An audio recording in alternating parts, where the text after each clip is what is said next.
दोस्तों, ये कहानी है एक बुढ़ापे की। बुढ़ापे में होने वाले कष्ट की, बुढ़ापे में होने वाले बेइज्जती की। अक्सर लोग कहते हैं कि बुढ़ापा इतना कष्टदायक क्यों होता है। मैं आपको इस कहानी के माध्यम से बताना चाहता हूँ कि कष्टदायक क्यों होता है। एक गांव में एक आदमी रहता था जो बहुत बूढ़ा हो चुका था, जिस वजह से उसे बहुत कम दिखाई देता था और कमज़ोर भी हो चुका था। इसलिए बची खुची ज़िंदगी अपने बेटे के साथ बिताना चाहता था। इसलिए वह शहर में रह रहे अपने बेटे के पास चला गया। बेटा शहर में एक छोटे मकान में रहता था, लेकिन मकान में काफ़ी कीमती चीज़ें थी। उस मकान में उसका बेटा, उसकी पत्नी और पोता जो 5 साल का था, सभी एक साथ मिलकर रहते थे।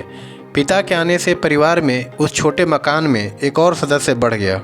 यह परिवार रोज़ सुबह शाम डाइनिंग टेबल पर साथ बैठकर खाना खाया करता था।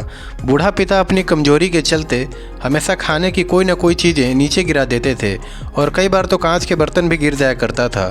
कुछ दिनों तक तो बर्दाश्त किया, लेकिन बाद में बेटे और बहू अपने पिता की ऐसी हरकतों से चिढ़ने लगे।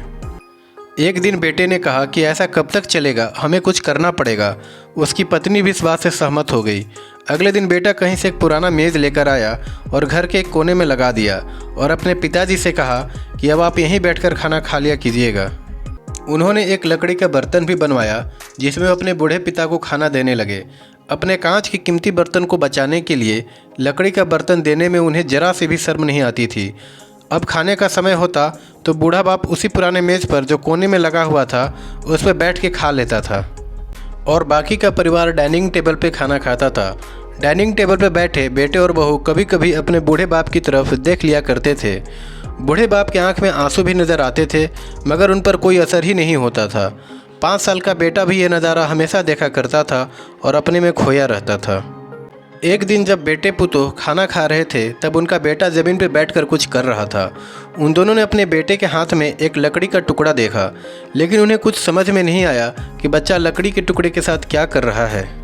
जब बच्चे के पिता ने उससे पूछा कि बेटा आओ खाना खा लो, तुम नीचे बैठ के क्या कर रहे हो, तब बच्चे ने भोलेपन से कहा, अरे मम्मी पापा, मैं आप दोनों के लिए लकड़ी का बर्तन बना रहा हूँ ताकि आप लोग जब बूढ़े हो जाओ तो मैं आप लोगों को खाना दे सकूँ। अपने नादान बेटे द्वारा कही गई सहज बातें दोनों के दिल में तीर की तरह उतर गईं। दोनों एक दूसरे का चेहरा निहारने लगे। बिना कुछ कहे ही दोनों के आंखों में पानी आ गया और उन्हें अपने भविष्य का किताब अपनी आंखों के सामने खुलती हुई नजर आई। उन्हें समझने में ज़्यादा देर नहीं हुई कि अब उन्हें आगे क्या करना है। अगले दिन कमरे के कोने से वह पुराना मेज़ हट गया और अब बूढ़ा पिता और बाकी का परिवार साथ में मिलकर फिर से खाना खाने लगे। बूढ़े की कमजोरी की वजह से हो रही गलती भी किसी को नहीं चिढ़ाती थी। दोस्तों, हमें अपने वृद्ध माता पिता की इज्जत करनी चाहिए, सेवा करनी चाहिए, उनका मान रखना चाहिए, ना कि उन्हें बेइज्जत करना चाहिए। अगर आप उन्हें एक छोटी सी खुशी देंगे तो उनका जीवन बहुत ही आसान हो जाता है। दोस्तों, आपका क्या सोचना है? Please comment in comment box and अगर आपको कहानी अच्छी लगी then please subscribe the channel.